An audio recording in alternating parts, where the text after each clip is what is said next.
Good morning, everyone. Great to see you all. As Yesenia said, yep, I'm back. I'm the CEO of the Rust Foundation, and it's great to be here in Bilbao. Northern Spain is one of my favorite places in the whole world, so I cannot wait to get this over and done with so I can drive down to Rioja and go to all the wineries. But first, thank you. Thank you so much to Omcar for inviting me to give the keynote today. It only took 2 glasses of wine to get me to agree. It's going to be 3 next time. So yeah, I thought a little bit about what to talk about today. You know, I thought, well, I'm the CEO of the Rust Foundation. Maybe I'll just get up and spend 20 minutes going, Rust. Why not? But, you know, I thought, no, I'll pull something else out of the bag. So I kind of wanted to talk a little bit about collaborating on security. You know, obviously, a lot of us here are open source enthusiasts. So trying to kind of talk a little bit about the tension and how we can kind of like work together towards doing security a little bit differently. So security is important.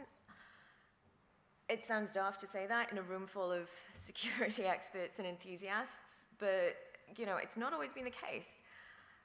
Security has felt really unimportant for a really long time. You know, I can remember talking about security with people a few years back, and even a couple of years ago. You know, you'd bring up security and people's eyes would glaze over. And you know, you wouldn't get a lot of enthusiasm for talking about it. Security is far too long, something that's been kind of bolted on after the fact. You know, the kind of eye roll, oh, well, I've done all of the fun stuff, building, like developing, solving problems, scratching itches. And security was kind of a luxury. You know, if you can afford it, you can like figure out how to bolt security on after the fact. But we finally won the argument. Like, actually, for the first time, security is sexy. You know, the US government wants to talk about security, finally. So it's really, you know, it's amazing to actually be in a position now where people want to hear all of the expertise in this room. You know, the US government, other governments are actually saying, come speak to us about this. We recognize it's important. So it's amazing having our day in the sun, right? But what do we do with that? How do we like grasp this opportunity with both hands and demonstrate that we can do something really good? Because where we are is not great, you know. Like, I mean, these figures are not going to be a surprise to any of you all here, right? Security issues are just increasing. Cyber attacks are just increasing, and they are, you know, they're evolving a lot of the time faster than we can kind of keep up, right? And the line's only going up. So they're not plateauing, they're not reducing significantly, doing what we're currently doing. Even if we kind of said, actually, no, we're doing security fine, we just need more money for it, just to keep doing what we're doing. I don't think it's going to make a significant dent in this, right? We need to kind of maybe start thinking a little bit differently. So, thinking about where we are, what we currently do, security is inherently like something that tends to happen behind closed doors, you know. It's very like, put your arm around your homework so no one can copy it kind of thing. You know, we've got very limited, very closed teams doing security. Even within organizations, you know, the security teams are like sat over there, like, you know, and people aren't friends with them sometimes because they can't talk about all of the stuff they're doing. You know, it's a very high trust, very low participation kind of situation, and there's not a lot of collaboration, and it's considered high risk to collaborate. You know, if you're sitting within one of the big tech organizations, your managers don't really want you to go and talk to a security engineer sitting in another big tech organization. You know, it's not really considered good practice. It's not considered a good thing to do generally. You know, disclosures are on a need-to-know basis. Even in open source communities, you know, security teams are working in isolation a lot of the time. They're only talking to, you know, the people they absolutely need to solve issues. You know, we've got walled gardens, we've got multiple silos as well across ecosystems. There's an awful lot of duplication of work.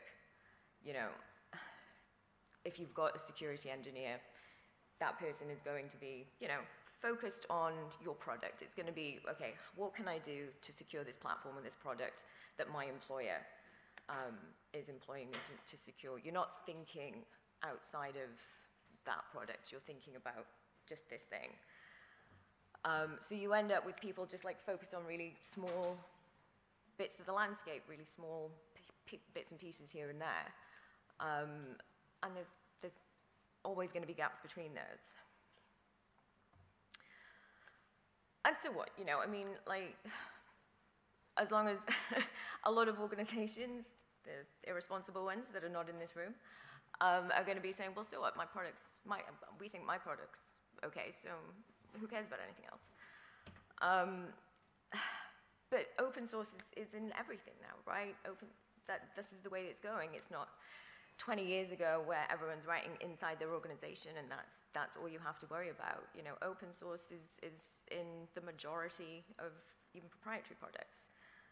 So we have to think more about open source. We have to think more about not just, you know, this particular thing that's going to make us money. We have to think about what are we pulling into this product, and where is it coming from, and who's paying for it, you know? And open source is different. We have to, if we're talking about security, in terms of securing open source and using open source code and using open source communities to help us develop, we have to consider how different open source is and how we have to work with open source communities to move forward. Because open source is amazing, right? It's this wonderfully diverse patchwork of small, interlinked bits, like diverse communities. You know, it's a veritable tinker's tool shed of delights. You know, there's order, but it's loose, it's decentralized, it's bottom-up. You know, there are no barriers to participation, to access in open source. That's what makes it so very beautiful. You know, anyone can rock up and say, I want to contribute, I want to be part of this. There's so much participation across the world, right? It's really geo-neutral. And you've got lots and lots and lots of people owning lots of teeny tiny bits that are kind of like woven together. And all opinions are welcome, all suggestions are welcome. There are no stupid opinions when it comes to open source. I've had a lot of stupid opinions myself, and you know, people haven't laughed me down or laughed me out of the room. It's a really welcoming, diverse space. And there is an assumption, there is a very like cultural assumption that conversations, decisions, developments, all of this is done in the open. You know, there is a real kind of, it's part of the fabric of how people engage in open source, right? And again, it's one of the wonderful things about it. And people that are developing in open source are very kind of, you know, against or very disturbed by conversations that tend to happen behind closed doors. It's very resource limited, obviously, you know, we all know this. My job is mostly just asking people for money. So yeah, there's a limit to resources, but it's so diverse, you know, there's so much diversity in the space that even without resources, you know, you've got just amazing people all the time turning up and saying, it's okay, I'll just spend some time on this, I'll help you out. And that organic growth, you know, no one starts out in open source going, right, this is the end point, you know, in 3 years, this is where we're gonna be. There's nothing like that, it's amazing. You know, you've got just a bunch of people turning up and going, well, that's interesting, let's do this, or let's do this. While some people, you know, will scoff and sort of say, oh, you know, it's just butterfly chasing. That butterfly chasing sometimes turns into something really, really incredible. So these kinds of wonderful things about open source, we don't want to lose those, right?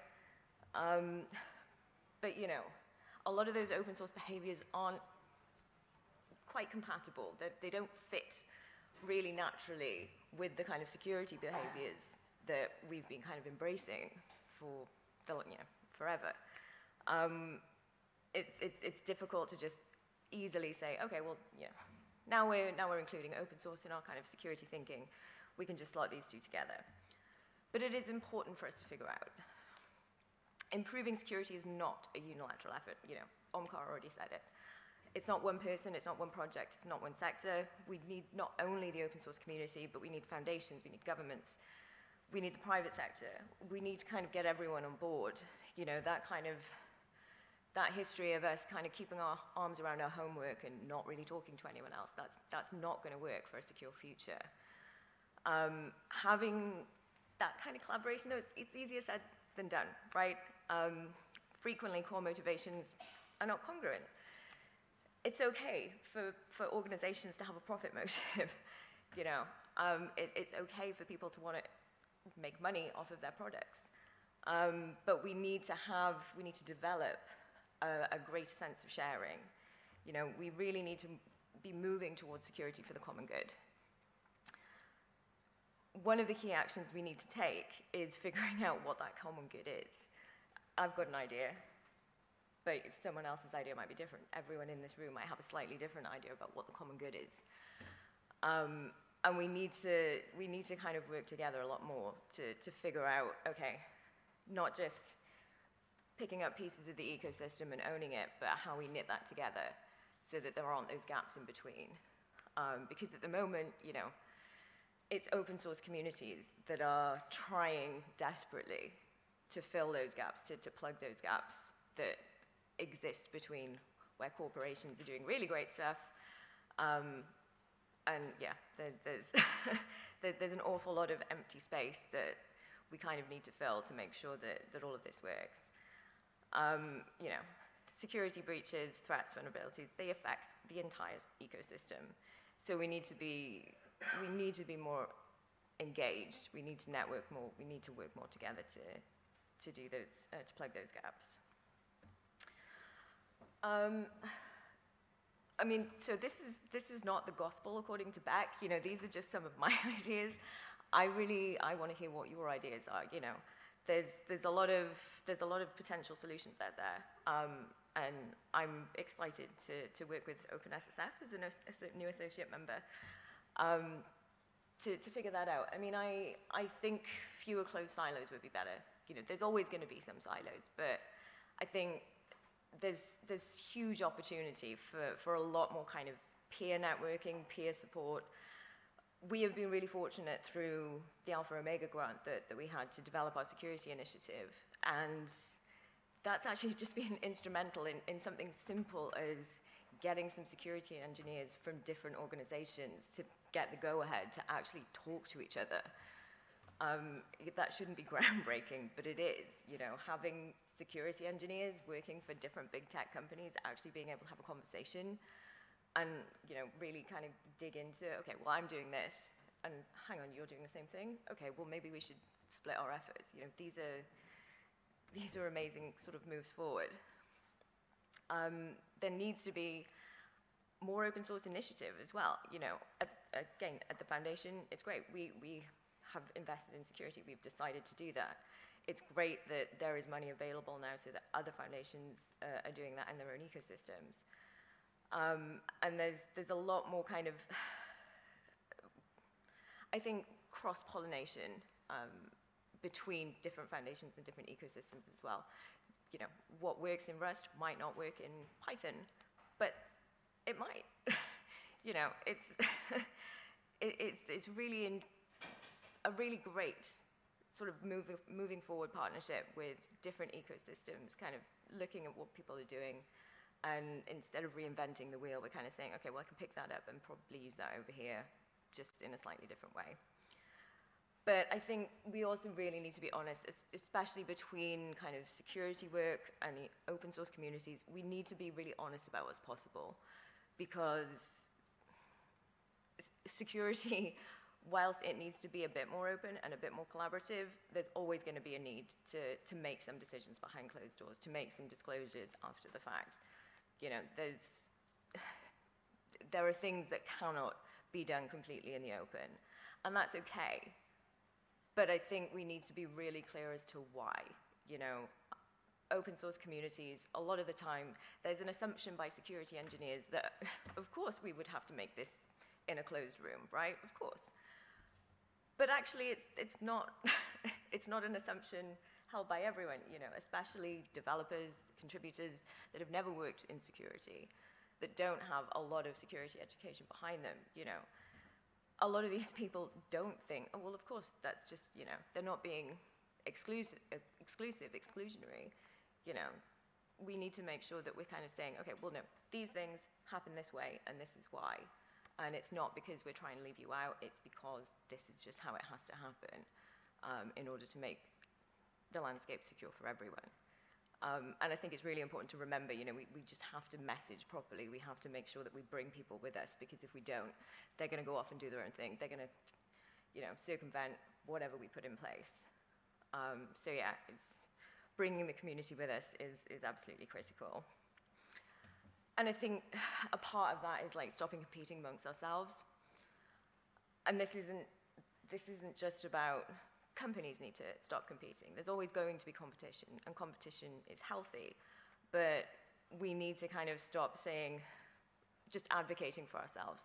So, you know, as the CEO of the Rust Foundation, if I didn't use this platform to promote Rust, memory safety features, I'd be remiss, right? You know, Rust, I should be up here just saying, you all should use Rust, it's memory safe, it's like the best thing you can do to secure stuff. But I'm gonna try and follow my own advice, because not every, you know, we're not a hammer, not every problem is a nail. I have to acknowledge that Rust, while it's amazing at a few things, it's not the solution to everything. There are other languages, there are other ecosystems that are gonna be just as important. You know, the world, I have to work with the world as it is, not as I want it to be. You know, I want to just hoover up all the funding and channel it towards Rust, but that's not how the world is. Not everyone is going to migrate to Rust.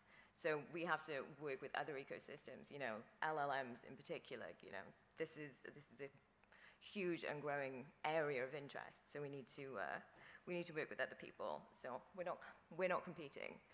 We want to work with other languages, we want to work with other ecosystems. And part of that is like sharing a global effort, you know.